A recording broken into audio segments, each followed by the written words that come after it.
Pada pagi hari ini kita akan melanjutkan diskusi kita tentang pendidikan Pancasila. Di minggu kemarin kita membahas tentang perbedaan Pancasila dan kewarganegaraan atau perbedaan pendidikan Pancasila dan kewarganegaraan.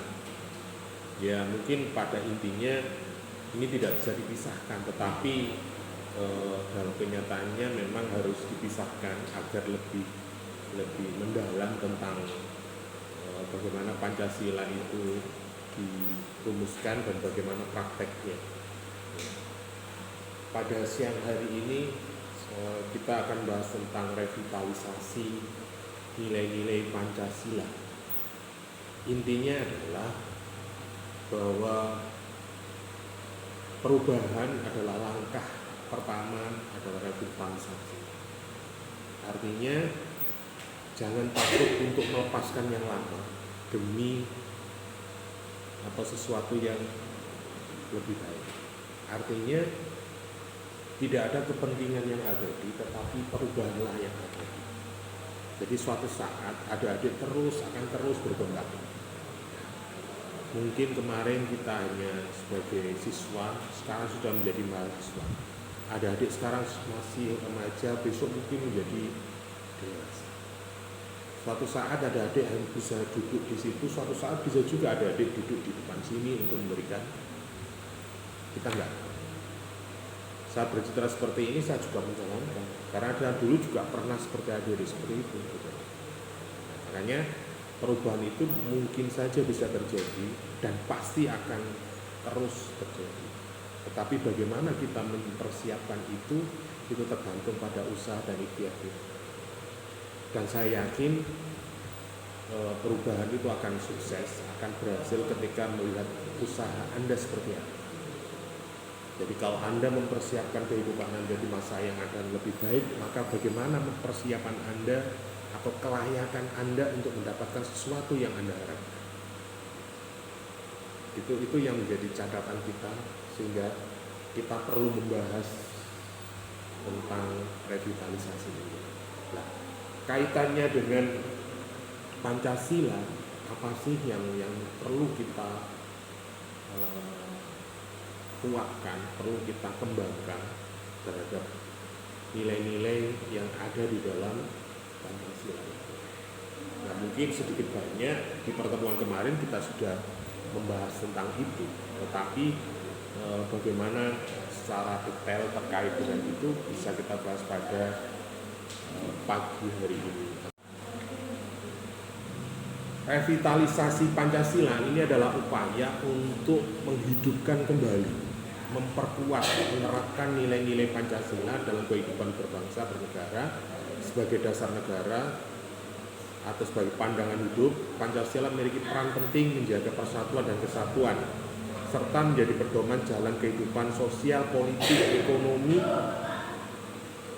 Maka revitalisasi Pancasila ini bertujuan untuk memastikan nilai-nilai luhur Pancasila tetap menjadi landasan yang kokoh dalam kehidupan berbangsa dan bernegara, serta menjadi panduan dalam menghadapi tantangan.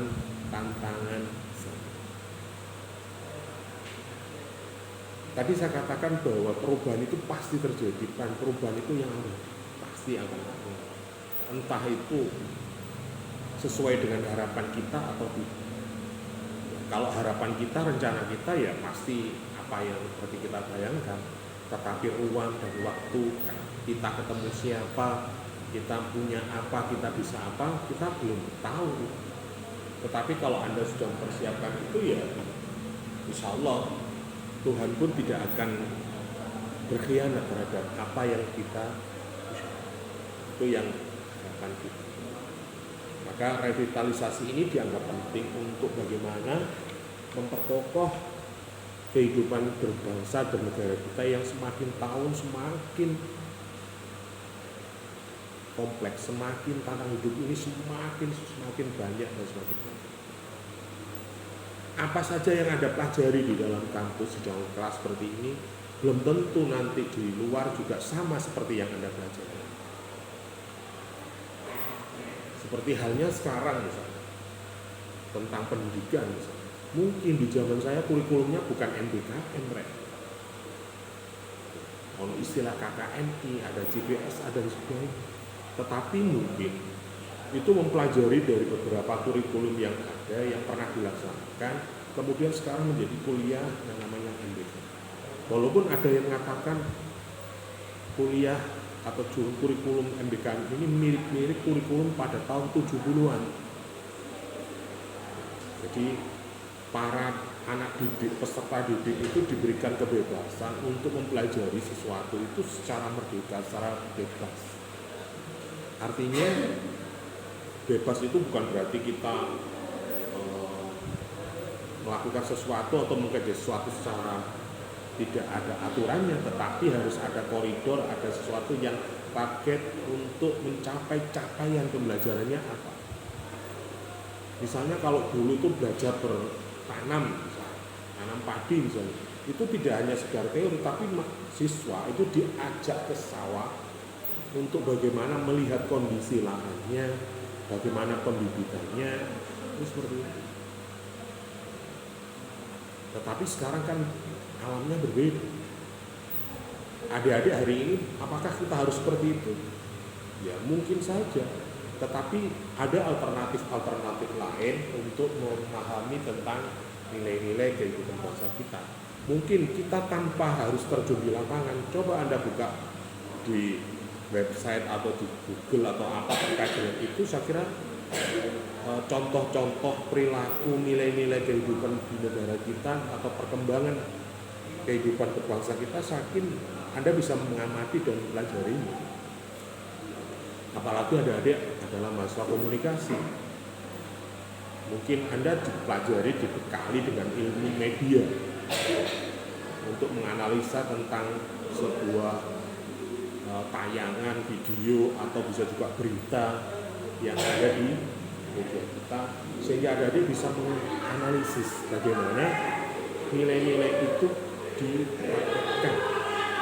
Apakah berita itu hoax atau berita itu benar atau setengah-setengah. Saya yakin Anda punya bekal ilmu untuk mempelajari itu. Jadi kita tidak harus terjun di lapangan, walaupun mungkin boleh suatu saat kita memang harus terjun di lapangan atau mencari contoh-contoh terkait dengan bagaimana praktek, bagaimana implementasi nilai-nilai kehidupan kita, khususnya terkait dengan jadi ini yang perlu kita pahami. Jadi yang saya sampaikan ini mungkin saya dulu tidak mempelajari ini, tetapi karena apa, konteks ruangnya, persoalannya tidak sekompleks sekarang, apalagi setelah adik-adik nanti lulus. Jadi perkembangan politik, sistem politik kehidupan kita saya kira akan lebih macam-macam. Tetapi paling tidak adik-adik punya basic, punya dasar untuk mempertahankan atau bagaimana kita menguatkan atau merevitalisasi nilai-nilai itu dalam kehidupan. Ini yang kita kaji pada 1 jam ke depan.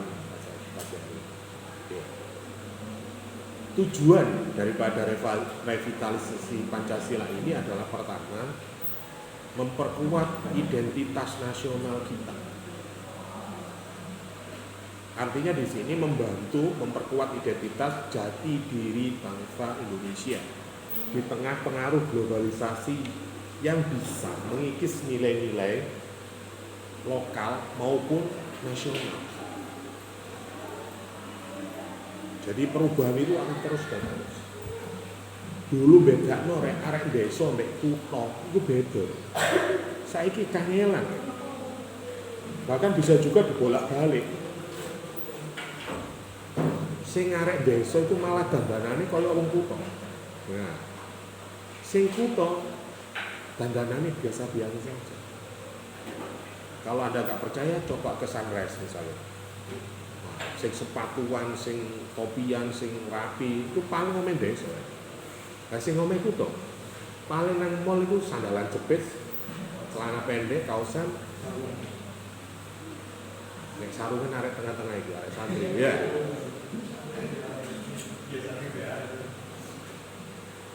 Umumnya nek biyen sekarang itu kan ayo melencer, ayo jalan-jalan ke mall, wis dandane gak karu-karuan ya. Tapi nek arek kota sudah terbiasa.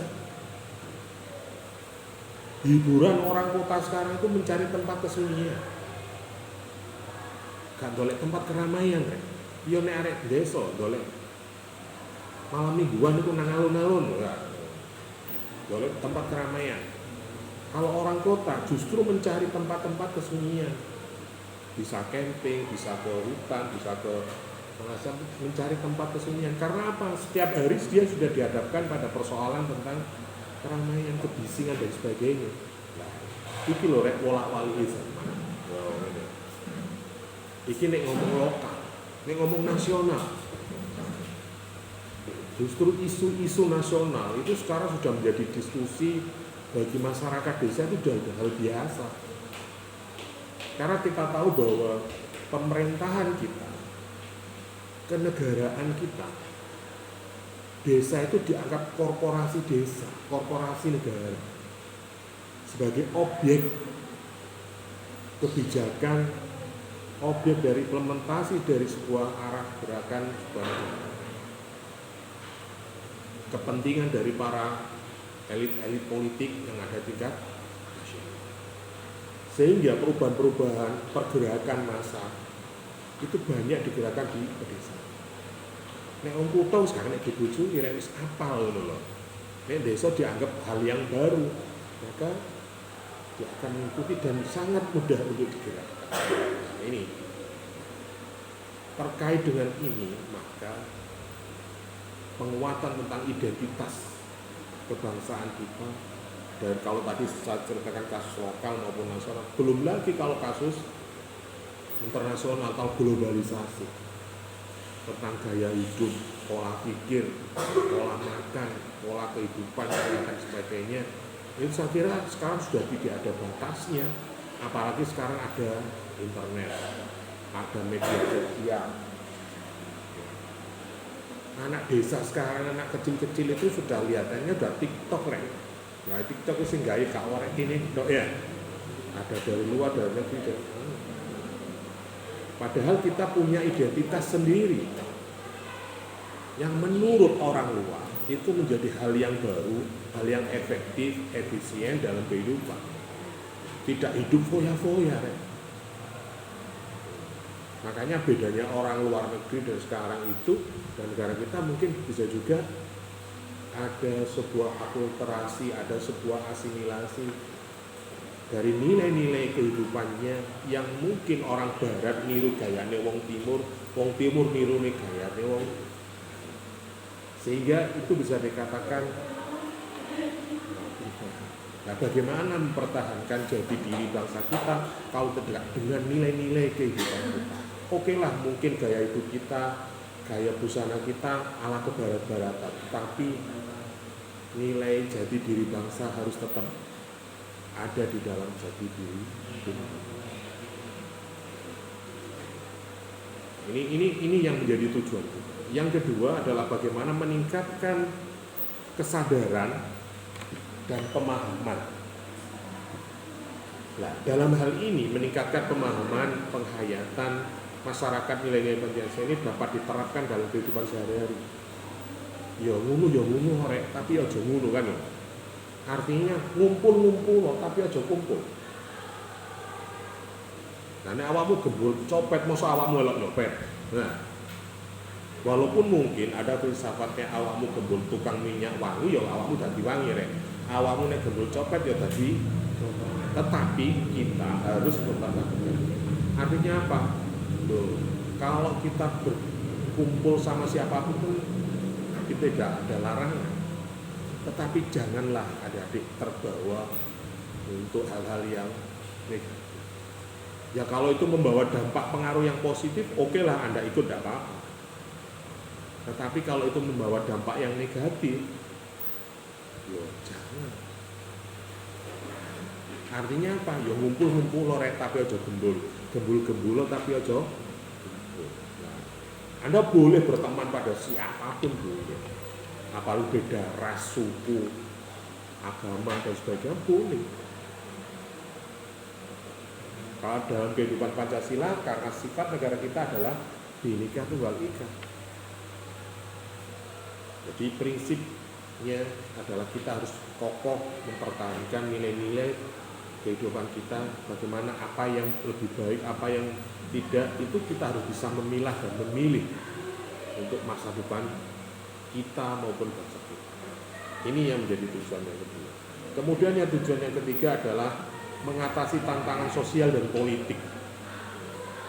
Ini bagaimana kita menangkal radikalisme, intoleransi, dan berbagai paham-paham pertentangan dengan nilai-nilai Pancasila, mendorong terciptanya masyarakat yang harmonis, toleran, dan berkeadilan sosial.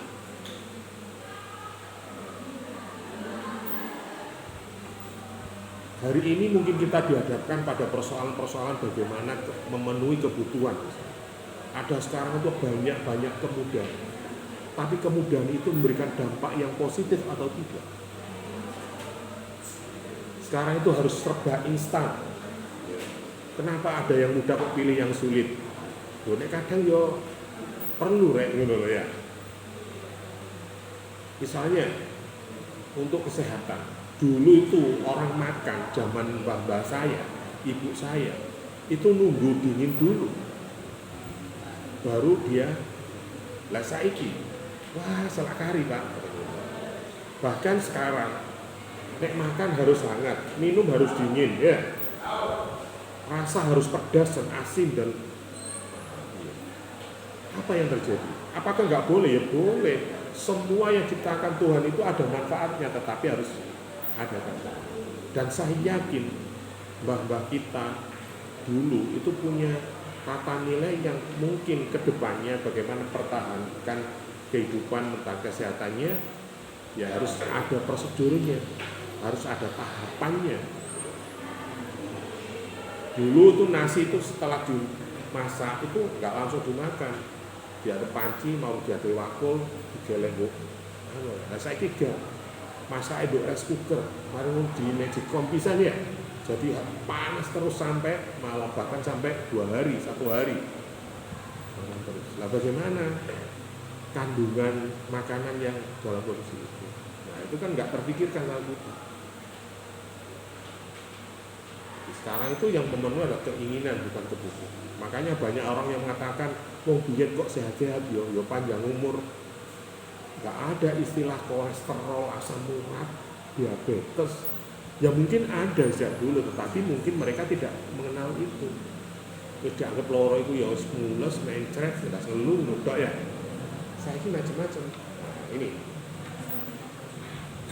Kemudian tantangan terkait dengan kehidupan politik, apalagi sekarang ada politik global. Orang itu menjajah itu tidak harus datang ke negara itu, tetapi bagaimana sistem ideologi, kekuatan ekonomi bisa menyengkram sebuah negara itu. Tidak menutup kemungkinan bahwa negara kita akan mengalami itu. Bayangkan sekarang banyak perusahaan-perusahaan yang berdiri di negara kita, tapi pemiliknya orang lain. Atau ada sekarang radikalisme berafiliasi pada Israel misalnya. Mau sore gawe odol untuk Israel ya. Gawe siletnya kok Jepang, mungkin gak iso lah. Artinya imperialisme, kolonialisme sekarang itu tidak harus datang, tetapi bagaimana ekonomi itu bisa dikendalikan dari negara itu. Jadi banyak produk-produk di negara kita itu dikuasai oleh orang-orang. Oke lah, ada yang mengatakan, lupa yang kerja itu orang Indonesia. Iya rek, pekerjaannya orang Indonesia. Tapi yang menikmati hasilnya, benefitnya, keuntungannya, itu adalah mereka-mereka yang punya investasi banyak di negara kita. Saya kira dunia media, dunia sampean. Kenapa sih banyak pemain sepak bola grade A ya, minta atau mau naturalisasi menjadi pemain di Indonesia? pemain sepak bola. Jadi sekarang kan banyak pemain naturalisasi dari luar negeri. Yo sing mbok mbahne, mbok bapakne, mbok bulike, mbok pokoke sing penting pernah ada hubungannya keluarga Indonesia dinaturalisasi di Indonesia.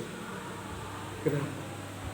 Padahal babalane sepak bola di Indonesia nggak pernah juara tingkat dunia. Kecuali cacak ngomong Asia nih bubuan kok ya. Walaupun wis sampai puncak, sampai semifinal, nggak tahu juara. Tetapi bukan itu, Pak. Kenapa mereka mau naturalisasi? Kalau di dunia media, gak perkara itu, rek. Bayarannya bal-balannya piro. Sing akeh itu bayarannya subscribe iki lho. Viral iki lho. Nah, ini dunia Anda. Jadi ketika Anda terkenal di Indonesia, rek, sing wingi follower-e mek 100.000. Ketika Anda menjadi pemain idola Indonesia, iso enggak ya? Asale 100.000 iso dadi jutaan, rek.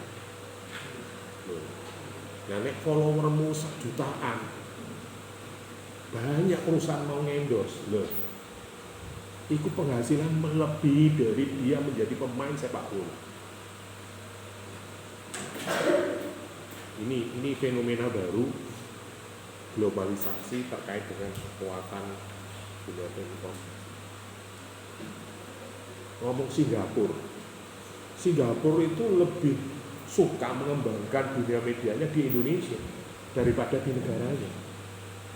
Lagu Singapura subscribe piro rek, follower piro nek ngomong Singapura toh. Ayo. Nang coba nang Indonesia. Rodok mlete titik terkenal titik ngono wis follower akeh ya. Nah, iku harta mengalir itu kan. Inilah potensi negara kita itu karena apa? Penduduknya besar. Terus gampang apa jenenge terpengaruh. Gampang sehingga motivasi untuk melihat subscribe itu sangat peluangnya besar sekali. Makanya banyak artis, banyak pemain sepak bola itu pendapatan dari itu aja sudah melebihi pendapatannya dia main sepak bola. Pemain voli misalnya, itu sekali main loh, nek lokal ini paling sak mainan 20 juta ya. Lah gak tengok-tengok main endorse tok wis lebih dari itu. Pemainnya dhewe rajin gawe konten ya. Nyopot kaos tok ngene wis dadi wae ya. Mau pemain voli wis ayo kapat enak sajane. Nek nyopot kaos tok ngene tok yo rek ting-ting iki follower awak berbar. Iku iso melebihi bayarane menjadi pemain. Lho iki lho rek. Iki zaman saiki ngono. Sehingga banyak yang tertarik di negeri kita terkait dengan kepentingan ekonomi kapitalisme, sehingga ya apa caranya menguasai Indonesia dengan segala macam cara dan kepentingan, sehingga Indonesia ini tantangan ini sangat-sangat rawan. Kalau kita tidak memperkuat itu, ya pinjam-pinjam. Ingat bahwa nanti wong luar itu penggawaannya itu golek duit, pikirannya kok Cina kok itu malah senang. Apalagi pemerintahan kebijakan politik kita, misalnya kita perkuat jaringan internet di Papua, di Sulawesi, sing bati sopo Google rek. Loh, kenapa saya katakan Google? Facebook. Lah saya kira nggo desa yang internet enak. Mbah-mbahmu lho wis gawe akun media sosial, sapa sing untung? Ayo. Bapakmu, ibumu duwe akun Facebook. Sing asale gak kenal Instagram duwe Instagram. Lho. Lah pemakai media-media semakin banyak, sing untung sapa?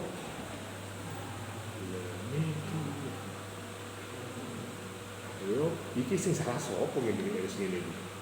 Jarene nek gak ngono tinggal. Tapi yang bisa menikmati hasilnya adalah mereka-mereka yang sudah menguasai jaringan global. Nah, misalnya wong Papua asale gak kenal, wah akhirnya pakai sing gawe Facebook, gawe akun-akun. Jadi sing untung ya Google, ya Facebook, ya Instagram, ya WhatsApp. Nah, saiki misalnya Anda bisa menciptakan sebuah aplikasi yang bisa nah nek sing pemakai ini sing dulu aplikasi sampean jutaan rek. Mari kok sampean gawe ini paling 2 bulan 3 bulan, mari teng odok wis. Dunia mengalir ini. Dunia. Nah, ini tantangan. Belum lagi isu-isu tentang paham-paham radikalisme.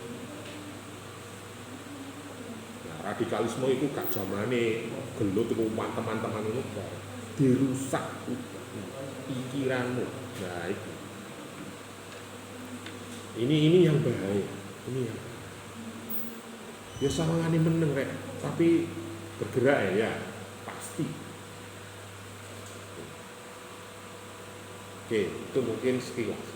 Kemudian yang keempat, tujuan daripada revitalisasi Pancasila itu adalah membangun karakter bangsa. Harapannya. Jadi membentuk karakter yang berakhlak mulia, gotong royong, memiliki rasa persatuan dan kesatuan. Karena bangsa kita bisa bertahan sampai hari ini, itu karena nilai-nilai ini. Karena apa? Negara kita ini dihadapkan pada beberapa persoalan-persoalan geografi, demografi dan sebagainya. Ya, suku, ras, etnik itu sangat banyak sekali, sehingga rawan untuk terjadi sebuah gesekan, perbedaan. Ya. Jadi keanekaragaman ini sebenarnya sangat mudah kalau kita mau mengucap. Kalau saiki Israel dan Palestina mek titik tok ngene ruwete ya. Mana kok Indonesia? Kok coba bisa dimainkan lo ya iso ono Jawa, ono Kalimantan, ono Irian Jaya, Maluku ngono rek. Kalau tidak ada perbatasan kita, ada Miangas, ada Sabang, ada Merauke, ada Merauke. Ini adalah wilayah-wilayah yang kita harus pertahankan. Jadi jati diri bangsa ini sebagai bahan mempersatukan bangsa kita. Jadi karena kalau kita mengandalkan, menguatkan rasa primordialisme kita masing-masing, lo ya wis. Contoh hari ini misalnya fenomena ekonomi misalnya, ada toko 24 jam orang Madura. Ini sudah mungkin di desa Anda sudah ada.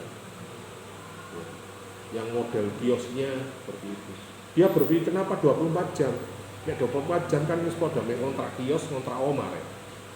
Tapi tempat bernaung di situ, bekerja di situ, efektivitas ekonomi itu bisa berjalan. Lagi apa gitu? Apakah ini berpengaruh pada kehidupan ekonomi di masyarakat kita atau tidak? Ini baru antara wilayah yang sama-sama Indonesia. Mungkin sudah ada di Bali, mungkin ada penolakan. Tapi kalau di sini, wis ngomong desa ndi, ngomong uang sak piro langsung dibarangi rek. Ini ngomong Indonesia. Burung nek waktu itu cilik-cilikan. Tantangan kehidupan kita ada tantangan eksternal, ada internal. Ini yang kita harus siapkan. Apapun yang kita pelajari hari ini mungkin tidak banyak membawa pengaruh terhadap kehidupan Anda atau tantangan ke depan. Tetapi paling tidak, adik-adik sudah tahu bahwa gambaran tantangan musuh kita ke depan itu seperti apa. Ini yang menjadi catatan kita. Melemahnya penghayatan terhadap nilai-nilai Pancasila ini ada akibatnya, ada ketidakmauan atau ketidakmampuan kita, atau mungkin dianggap kuno atau dianggap di sport kuliah kok ceramah dong Pak, sekali-sekali. Karena apa? Mungkin ada adik hari ini dididik dengan pelajaran-pelajaran yang mungkin 2 detik, 3 menit, 2 menit. Marun geser aneh. Nah itu kalau waktunya TikTok, ada cocok yang sedikit ya. Ini pelajaran kuliah hari-hari saya ini anak kecil mulai dari balita sampai usia Anda mungkin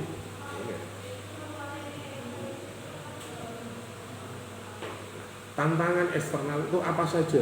Bagaimana menepisnya?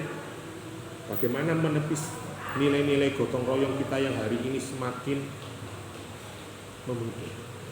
Yo gelem nulungi nek ono karepe, ono sangune, ya ngono.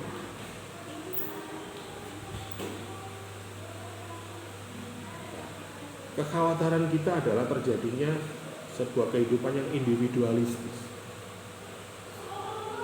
Orang sudah harus bisa mempertahankan dirinya, egois terhadap kehidupan, tidak peduli terhadap lingkungan. Dianggap bisa anggaran itu sudah dikerjakan oleh dinas iki, ya sudah.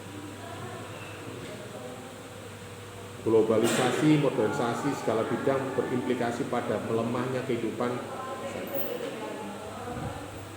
perubahan teknologi dan sebagainya. Ini juga membawa dampak ya. Jadi jangan dikira orang media, orang-orang yang membuat itu bisa mempengaruhi. Berita-berita yang ada sekarang itu orang mungkin sulit untuk mencerna iki apakah berita benar atau tidak. Itu kan tidak dipikir ya, pokoknya terima ya apa. Ya akhirnya masuk, suatu saat akan masuk di dalam otak. Sehingga implikasinya melemahnya nilai kehidupan. Kecuali kalau kita bisa memfilter itu, menyaring berita-berita itu, apakah berita ini bisa kita implementasikan atau menjadi sebuah pemikiran kita dalam menjalankan kehidupan kita, saya kira tidak ada masalah kalau kita bisa mencerdasinya. Tetapi kalau kita males, karena apa? Kita juga heran, kenapa ya berita-berita yang belum tahu kebenarannya itu wah kesel nonton. Tujuan mereka gak peduli kon iku kok bener gak. Sing penting sing nonton akeh, follower akeh, sing klik, sing subscribe akeh, wis cukup targetnya. Jadi sekarang itu orang itu tidak mengharapkan syafaat, tapi mengharapkan subscribe.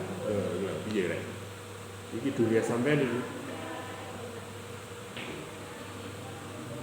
Jadi orang itu membuat konten, membuat berita, terus sing miring-miring titik ini malah banyak yang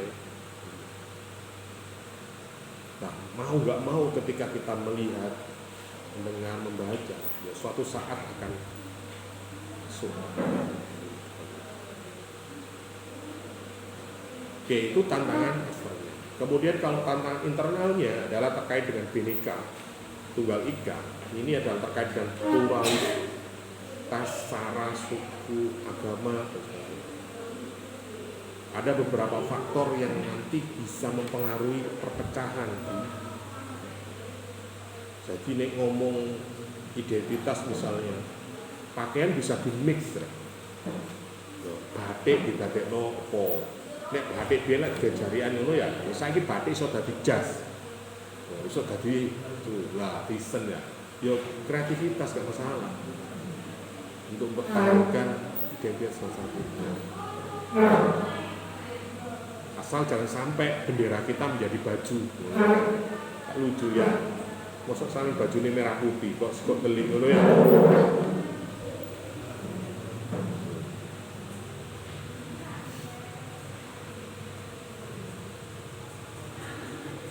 Ada beberapa potensi yang merusak kehidupan kebangsaan kita. Yang pertama adalah primordialisme. Ya, jadi tantangan internal kita adalah primordialisme, bagaimana membangkitkan rasa kesukuan secara berlebihan. Nek sampeyan hanya hidup di Mojokerto tok, saya kira tidak banyak merasakan itu. Tapi coba Anda keluar dari Jawa Timur atau keluar dari Pulau Jawa, rasa kedaerahan ini akan terasa. Nah, ini kalau kita tidak berbicara atau mempertahankan nilai-nilai kebangsaan kita, mungkin ini menjadi persoalan. Makanya ketika Anda saya tanya, kamu orang mana? Misalnya, ya sampean langsung menyebutkan, saya Mojosari Pak, Mojosari di Mojokerto, Jawa Timur, Indonesia. Mesti dia menjawab, kamu orang mana? Indonesia Pak, Jawa Timur, Mojokerto, Mojosari misalnya. Mojosari mana? Randu Bango Pak.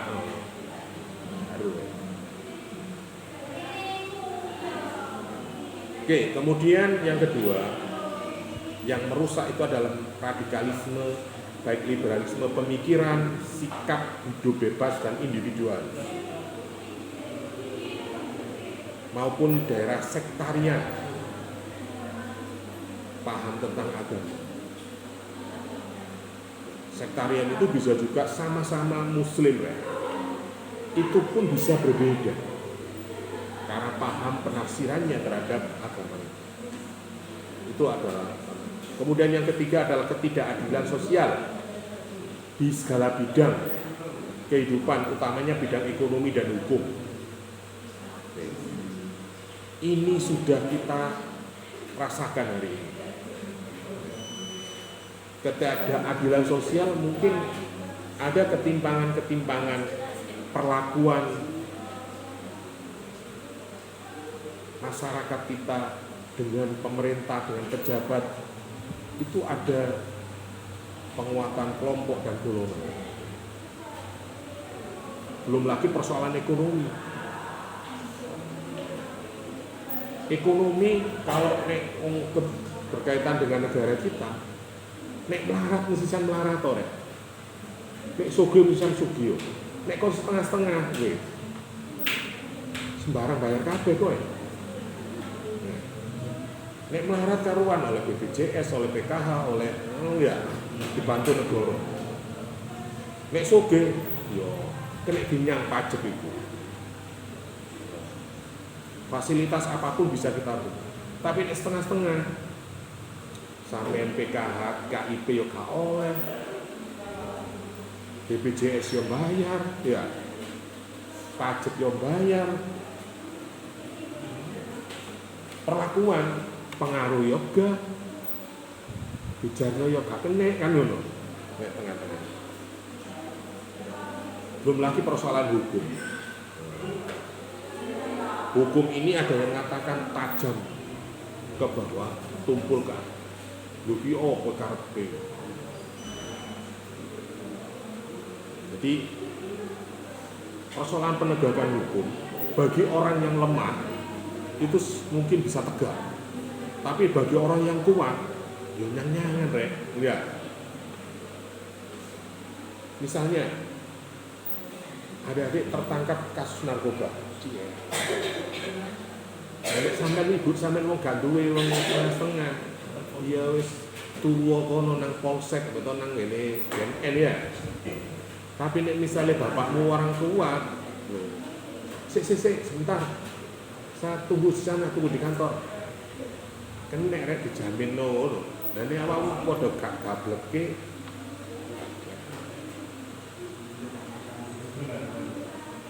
Belum lagi persoalan-persoalan hukum yang kasus-kasus yang kecil di hadapan masyarakat.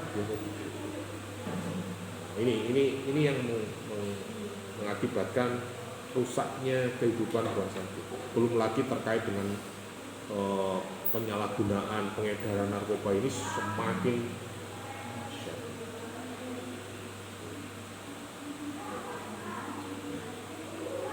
kalau dilihat dari persoalan itu, mengapa sih kita itu perlu ada Pancasila?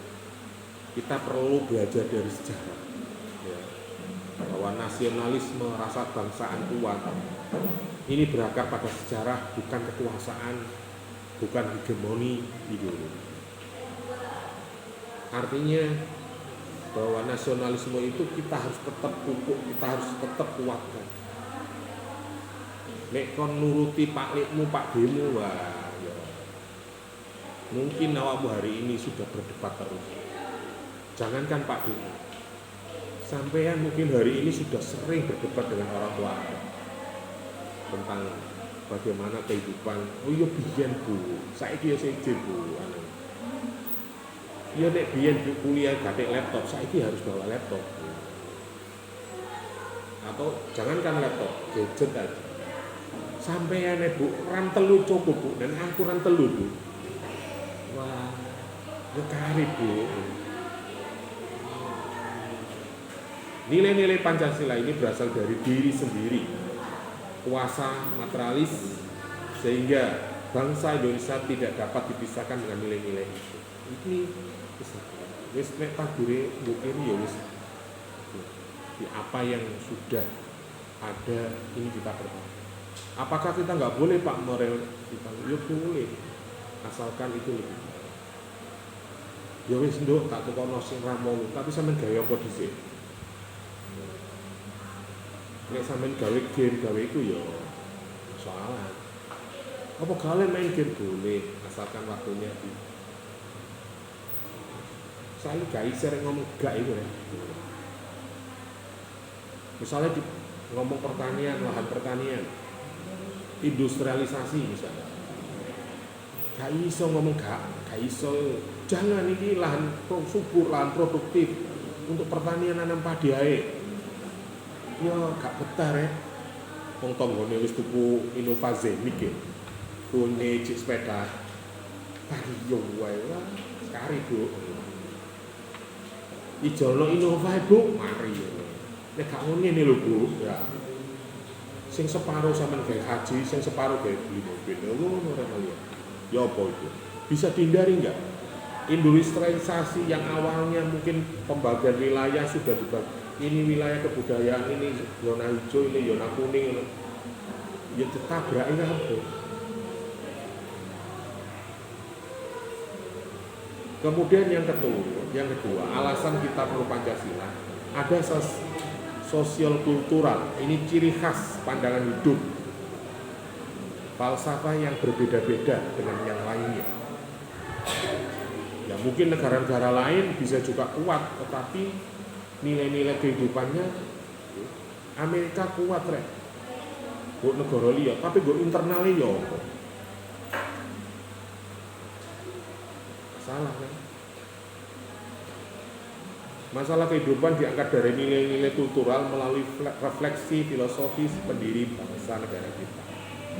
Kita juga harus mengingat para pendiri bangsa kita seperti apa, tujuan bangsa negara kita, atau mensepakati menggunakan ideologi Pancasila itu karena apa?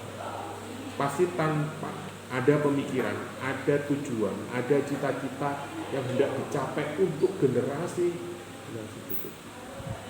Dia tidak berpikir untuk dirinya, tetapi bagaimana generasi berikutnya. Anda berpikir enggak bagaimana keturunan Anda nanti itu? Opok urip itu tantangan koyo ngene kok saiki. Yo meneh luwih komplek maneh. Ya nek zaman ku biyen, nek nangis ditukokno es krim meneng ya. Lah koyo sampean wis nangis tukokno es krim jek guru meneng. Bisa jalan-jalan ya jek itu. Lah ya apa, Nduk? Itu malu tuh.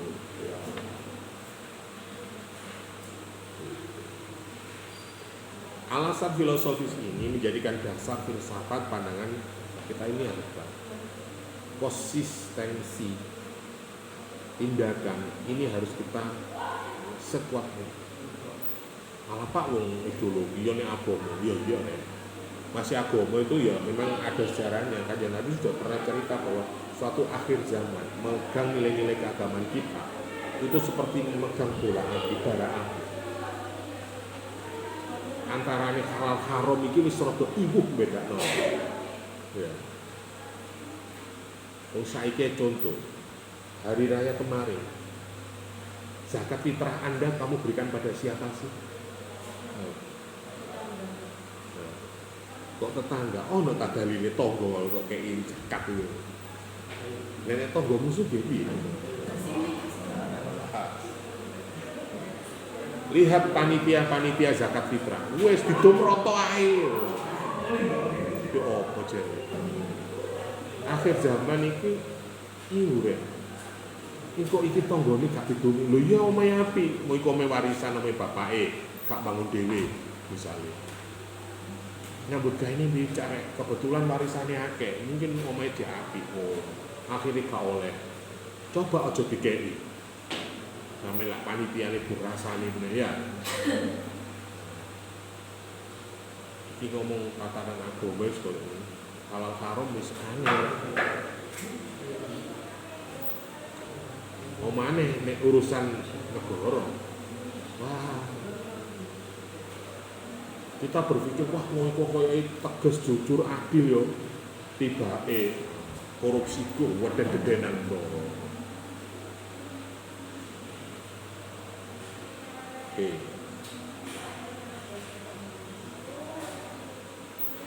Jadi itu ya, jadi alasan atau perlunya untuk merevitalisasi.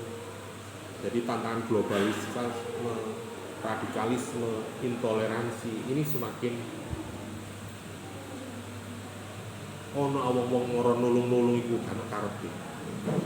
Ono pejabat iku moro-moro tutup duit kan karepe. Ya saiki ngetokno rek 10 miliar, meneh oleh 100 miliar deh. Ya. Ya kaya-kaya dum-dum tapi gugu duwike oncene duwike negara. Duit rakyat.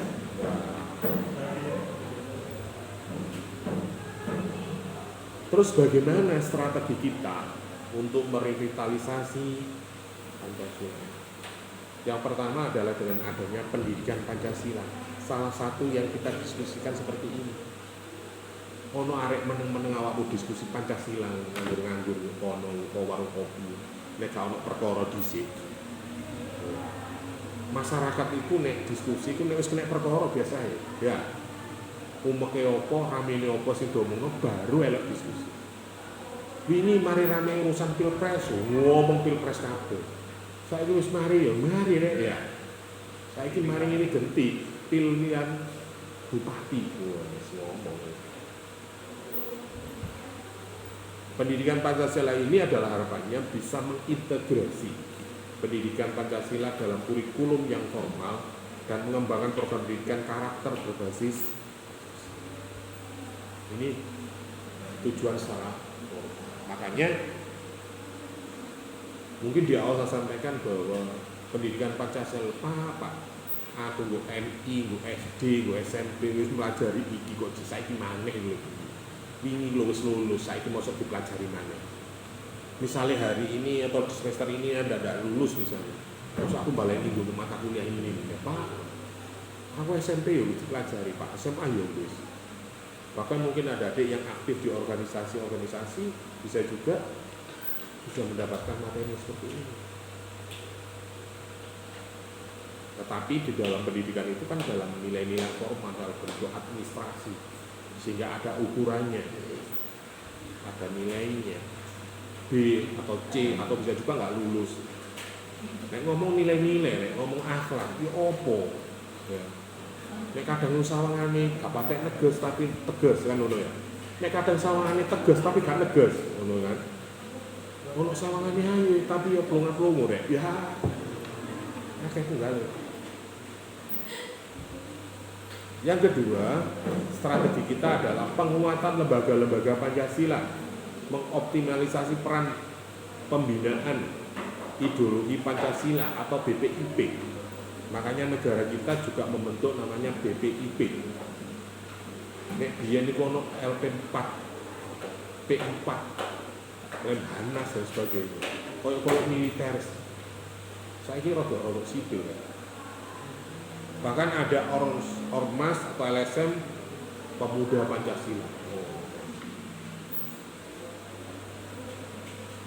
Sehingga ini perlu kolaborasi, ini perlu pengoptimalan secara konkret, secara nyata.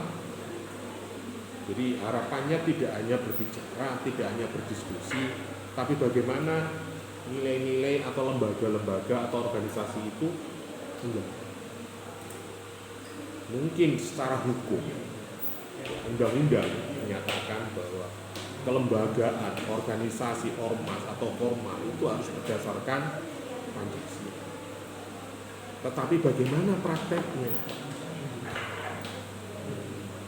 Ini yang menjadi strategi kita, penguatan kita di sini. Misalnya kemarin ada ormas yang namanya Petanisia. Pernah dengar nggak Petanisia? Pecinta tanah air Indonesia. Ini organisasinya sudah menyeluruh di seluruh Indonesia. Bahkan kemarin ada pelantikan pengurus kecamatan se-Kabupaten Mojokerto. Oke. Kemudian strategi yang ketiga kita adalah gerakan sosial yang berbasis Pancasila. Ini mendorong kapasitas partisipasi masyarakat dalam kegiatan sosial, mencerminkan nilai-nilai Pancasila, membentuk komunitas-komunitas berbasis Pancasila itu apa balik nemo soal ya wis ketuhanan kemanusiaan peraturan itu yang kita artinya bagaimana kalau misalnya Anda seorang santri ya penguatan di keagamaannya. Mengapa harus ada perkumpulan, ono tahlilan, ono dibaan, ya, ono apa maneh, terbangan, ono maneh apa, majelis taklim, ono pengajian, untuk apa?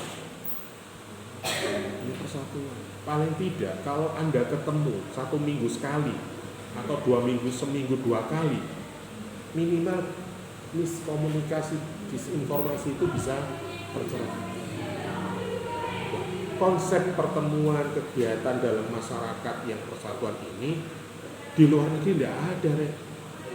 Sing ono Indonesia tok. Makanya meniti ono 5-10 tahun ke depan wong luar negeri nang Indonesia nyambut gawe kabeh. Mungkin gak nyambut gawe titik jagongane sing akeh. Kegiatan yang mungkin orang luar gak mau melakukan tapi orang Indonesia tetap melakukan terus. Contohnya apa ya, berita-berita pengajian, dibaan, kumpulan. Ya itu koyo nilai ekonomisnya rendah, tetapi bagaimana persatuan ini tetap ini yang tidak dihitung oleh orang-orang. Nah, wong kene nganggep iku penting rek. Nek wong luar, gak, sing penting duwe akeh, ngono ya. Ya nek kadang yo masuk akal. Semua itu membutuhkan. Iya. Lo masih kini ya, kira coba hitungin, misalnya bu, lingkungan sampean, kalau iurannya 5.000-an atau 10.000-an, ada berapa kegiatan dalam seminggu di lingkungan kalian? Mana itu rodo-rodo, desa santri, kayak Selasa, Hotmin, misalnya arisan, kalau kemana kipan, dibaan, itu arisan 35.000-an, ono 5 wis 25.000. Itu 1 minggu per orang. Nek selawe ping 4 100.000 rek. Iku kegiatan nggo kampung tok. Hitungan. Nggo anggotane piro? 100. 100 kali 100 berapa? Kali 10.000, kali 10 juta. 1 bulan. Oh. Kak wis oke sejak. Tetapi mungkin bagi pemikiran-pemikiran barat, kegiatan itu tidak memberikan dampak ekonomi yang nyata bagi kehidupan individu atau jamaahnya. Tapi orang-orang kene kan sepenting rukun kan, mangan ramangan sepenting kumpul. Nilai-nilai persatuan inilah yang kita, makanya banyak peneliti dari Amerika itu meneliti tentang bagaimana Indonesia kok iso tetep ngene iki piye. Kok cek gelem ngono lho wong-wong dijak. Ini kalau tidak kita pertahankan ya, bisa juga individualisme. Karo nek tanggane iku kena stroke lho karo rek. Ya. Lho wayu dinten iki lho stroke. Lho iya ta. Iku nek ana pertemuan gak mungkin rek. Tanggane stroke karo. Ini kegiatan di Indonesia masih ada. Maka eksistensi kegiatan gerakan-gerakan sosial ini harus tetap kita terkait dengan ekonomi ya kita harus bicara ekonomi bagaimana kekuatan gerakan sosial ini bisa menumbuhkan ekonomi jamaah. Nah, itu yang harus kita tegakkan atau kita modifikasi sehingga penguatan gotong royong itu tetap Jadi misalnya sampai punya hajatan baik kesusahan maupun kesenangan ya. Misalnya kesusahan ada keluarga yang meninggal. Wah, gak duwe apa-apa. Lho apa wedi sampai di jamaah. Dino iki sing jamin RT iki, sing jamin RT iki.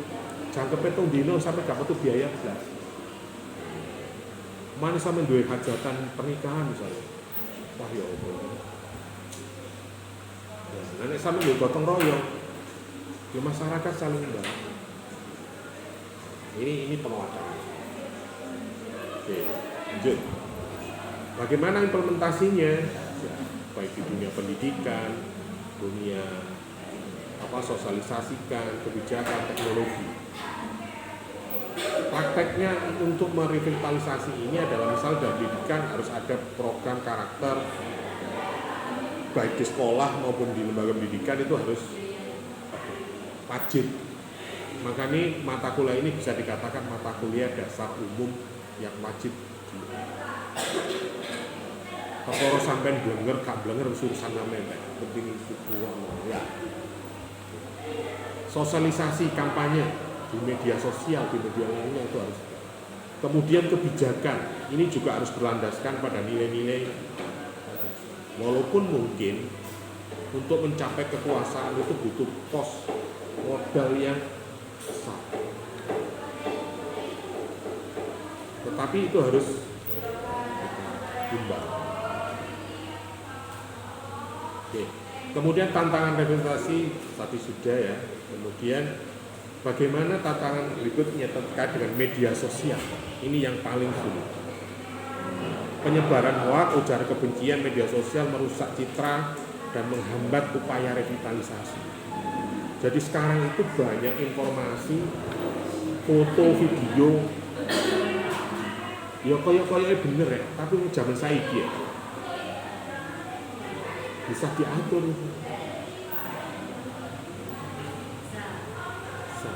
Mana kemenek sampean?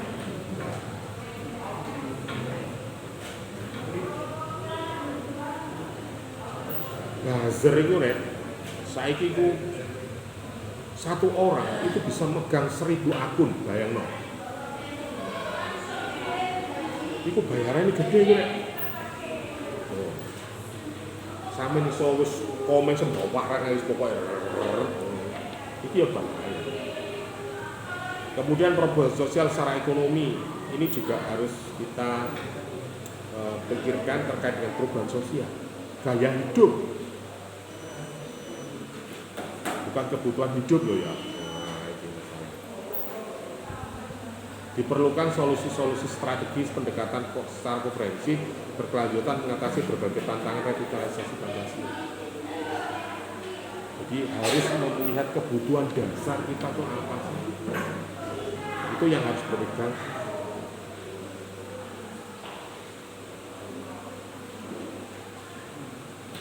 Yang terakhir adalah bagaimana sih peran kita adik-adik mahasiswa terhadap revitalisasi Pancasila itu apa? Anda dianggap orang yang terpelajar, mahasiswa bisa. Justru nek wong pinter itu malah gampang rek, wolak-walik. Karena di step ini ya, bukan tidak mungkin tanpa dasar, pasti ada analisis yang bisa disampaikan kepada publik terkait dengan apapun gitu. Beda omongan tukang becak, tukang guru atau dosen.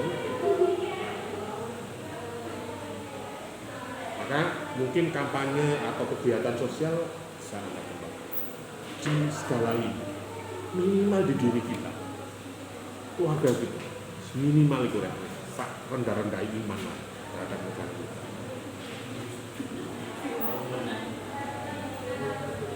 Kemudian yang paling sesuai atau yang terakhir sekarang itu bagaimana teknologi, bagaimana peran teknologi ini dalam merevitalisasi Pancasila. Jadi dunia sampai Anda harus bisa memberikan pencerahan bagi masyarakat, baik di lingkungan keluarga Anda, lingkungan Anda. Anda harus memberikan edukasi digital. Informasi itu jadi belum bisa. Kampanye media sosial, Anda harus bisa menunjukkan kebenaran sebuah berita. Banyak iklan-iklan, misalnya buat artis, misalnya, diisukan anaknya bermain apa itu iklan rek. Ya kadang iklan anu perceraian, padahal ya gak lapo-lapo. Perselingkuhan, gosip kok. Kemudian yang terakhir adalah inovasi teknologi, penguatan penggunaan teknologi informasi dan komunikasi yang inovatif, mempromosikan dan mengajarkan Pancasila secara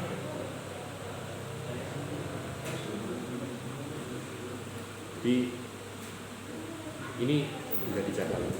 Oke, sampai di sini